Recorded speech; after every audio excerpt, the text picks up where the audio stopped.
ಅಪಾರ್ಟ್ಮೆಂಟ್ಗಳಿಗೆ ಹೊಸ ರೂಲ್ಸ್ ಅನ್ನ ತರಲಾಗ್ತಾ ಇದೆ. ಗ್ರಾಹಕರೇ ಫ್ಲಾಟ್ ಖರೀದಿಗೂ ಮುನ್ನ ಈ ಸ್ಟೋರಿನ ಒಂದ್ಸತಿ ನೋಡ್ಬಿಡಿ. ಬೆಂಗಳೂರು ಜಲಮಂಡಳಿ ಜಾರಿಗೆ ತರುವುದಕ್ಕೆ ಹೊರಟಿದೆ ಹೊಸ ರೂಲ್ಸ್ ಅನ್ನು. ಹೊಸ ನಿಯಮ ಜಾರಿಗೆ ಸಂಬಂಧ ಶೀಘ್ರವೇ ಸರ್ಕಾರಕ್ಕೆ ಪ್ರಸ್ತಾವನೆ ಸಲ್ಲಿಕೆ ಆಗುತ್ತೆ. ನಿರ್ಮಾಣ ಹಂತದಲ್ಲೇ ಕಾವೇರಿ ನೀರಿನ ಸಂಪರ್ಕ ಪಡೆಯುವುದು ಕಡ್ಡಾಯ. ಬಿಲ್ಡರ್ಸ್ ಹಾಗೂ ಲ್ಯಾಂಡ್ ಮಾಲೀಕರಿಗೆ ಇದು ಅನ್ವಯ ಆಗತ್ತೆ. ಫ್ಲಾಟ್ ಮಾರಾಟಕ್ಕೂ ಮುನ್ನ ಕಾವೇರಿ ಸಂಪರ್ಕ ಕಡ್ಡಾಯ. ಬಿಲ್ಡರ್ಸ್ ಕಡೆಯಿಂದ ಆಗುವ ಮೋಸ ತಡೆಗೆ ಈ ಕ್ರಮವನ್ನ ಕೈಗೊಳ್ಳಲಾಗುತ್ತೆ. ಡಿಕೆಶಿ ಸೂಚನೆಯ ಹಿನ್ನೆಲೆಯಲ್ಲಿ ಸರ್ಕಾರಕ್ಕೆ ಜಲಮಂಡಳಿ ಪ್ರಸ್ತಾವನೆಯನ್ನ ಸಲ್ಲಿಕೆ ಮಾಡುವಂಥದ್ದು. ಸೊ ಹಾಗಾಗಿ ಫ್ಲಾಟ್ಸ್ ಏನಾದ್ರು ಖರೀದಿ ಮಾಡ್ತಾ ಇದ್ದೀರಾ ಅಂತ ಅಂದ್ರೆ ಮೊದಲಿಗೆ ಎಚ್ಚೆತ್ಕೊಳ್ಳಿ, ಎಲ್ಲ ತರದ ವ್ಯವಸ್ಥೆಗಳು ಇದೆಯಾ ಅಂತ ಕನ್ಫರ್ಮ್ ಮಾಡ್ಕೊಳ್ಬೇಕಾಗತ್ತೆ. ಇದನ್ನ DCM DK ಶಿವಕುಮಾರ್ ಅವರು ಸೂಚನೆ ಮಾಡಿರುವಂತಹ ಹಿನ್ನೆಲೆಯಲ್ಲಿ ಜಲಮಂಡಳಿ ಇದೀಗ ಈ ಪ್ರಸ್ತಾವನೆಯನ್ನ ಸಲ್ಲಿಕೆ ಮಾಡಲಿಕ್ಕೆ ಪ್ಲಾನ್ ಮಾಡ್ಕೊಂಡಿದೆ ಅನ್ನೋದು ಗೊತ್ತಾಗ್ತಾ ಇದೆ. ಸೊ ಇದು ಹೊಸ ರೂಲ್ಸು.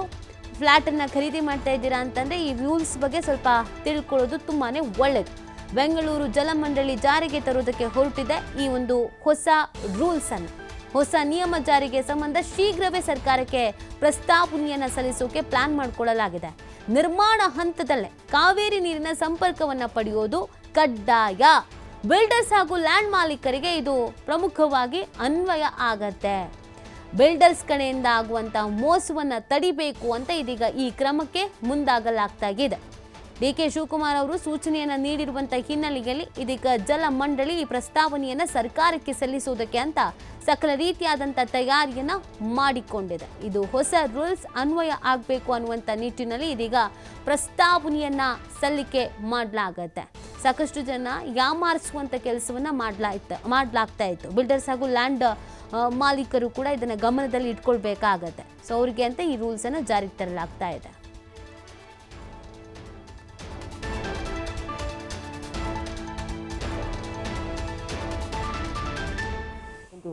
ಕನೆಕ್ಷನ್ಸು ನಮಗೆ ಬರಬೇಕು ಅಂದರೆ ಕಂಪಲ್ಸರಿ ಮಾಡಿಲ್ಲ ಇಲ್ಲಿವರೆಗೆ.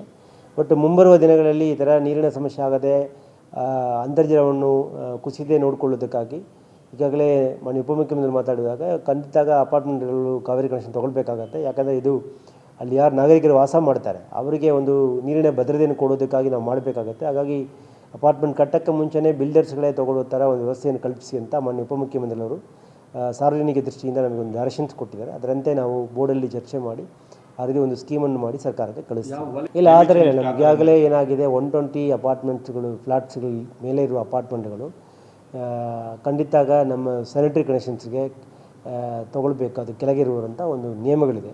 ಆ ನಿಯಮಗಳಲ್ಲಿ ಇನ್ನಷ್ಟು ಅಡಿಷ್ನಲ್ ಪ್ರೊವಿಷನ್ಸ್ ಸೇರ್ಪಡೆ ಮಾಡಿಕೊಂಡು ಈ ಥರ ನೀರಿನ ಕನೆಕ್ಷನ್ಸ್ ಕೂಡ ತೊಗೊಳ್ಬೇಕಂತ ಚೇಂಜಸ್ಸನ್ನು ತರ್ತಾ ಇದ್ವಿ.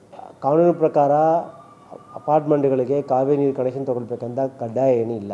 ಆದರೆ ನಾವು ಒಂದು ರೆಗ್ಯುಲೇಷನ್ಸ್ ಮಾಡಬೇಕಂತ ಒಂದು ಯೋಚನೆ ಮಾಡ್ತಾಯಿದ್ವಿ. ಇದರಲ್ಲಿ ಏನಾಗಿದೆ, ಯಾರು ಅಪಾರ್ಟ್ಮೆಂಟ್ಸ್ಗಳು ಕಟ್ಕೊಳ್ತಾ ಇದ್ದಾರೆ, ಎಸ್ಪೆಷಲಿ ಬಿಲ್ಡರ್ಸ್ಗಳು ಒಂದು ಕಡೆ ಏನು ಮಾಡ್ತಾರೆ, ಜನರಿಂದ ಕಾವೇರಿ ಕನೆಕ್ಷನ್ಸ್ಗಳನ್ನು ತೊಗೊಳ್ತಾರೆ.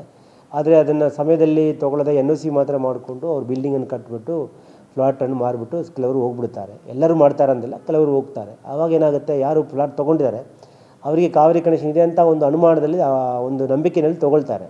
ಆದರೆ ಅಲ್ಲಿ ಹೋದ್ಮೇಲೆ ಕಾವೇರಿ ಕನೆಕ್ಷನ್ನಿಂದ ಗೊತ್ತಾಗುತ್ತೆ ಅವರು ಕಟ್ಟಿದ ದುಡ್ಡು ಪೋಲಾಗುತ್ತೆ ಮತ್ತು ಕನೆಕ್ಷನ್ಸು ಇರಲಿಲ್ಲ. ಹಾಗಾಗಿ ಈ ರೀತಿ ನಮ್ಮ ಯಾರು ಗ್ರಾಹಕರಿದ್ದಾರೆ, ಸಾರ್ವಜನಿಕರಿದ್ದಾರೆ, ನಾಗರಿಕರಿದ್ದಾರೆ, ಅವ್ರಿಗೆ ಯಾವುದೇ ರೀತಿಯಲ್ಲಿ ಮೋಸ ಆಗಬಾರ್ದು ಅಂತ ಹೇಳಿ ಈ ಒಂದು ಹೊಸ ಬದಲಾವಣೆಯನ್ನು ತರುವುದಕ್ಕೆ ನಾವು ಪ್ರಯತ್ನ ಮಾಡ್ತೀವಿ. ನಾನು ಆಗಲೇ ಹೇಳಿದ ಪ್ರಕಾರ 1250 ಕನೆಕ್ಷನ್ಸು ನಮಗೆ ಬರಬೇಕು ಅಂದರೆ ಕಂಪಲ್ಸರಿ ಮಾಡಿಲ್ಲ ಇಲ್ಲಿವರೆಗೆ. ಬಟ್ ಮುಂಬರುವ ದಿನಗಳಲ್ಲಿ ಈ ಥರ ನೀರಿನ ಸಮಸ್ಯೆ ಆಗದೆ ಅಂತರ್ಜಲವನ್ನು ಕುಸಿದೇ ನೋಡಿಕೊಳ್ಳೋದಕ್ಕಾಗಿ ಈಗಾಗಲೇ ಮಾನ್ಯ ಉಪಮುಖ್ಯಮಂತ್ರಿ ಮಾತಾಡಿದಾಗ ಖಂಡಿತ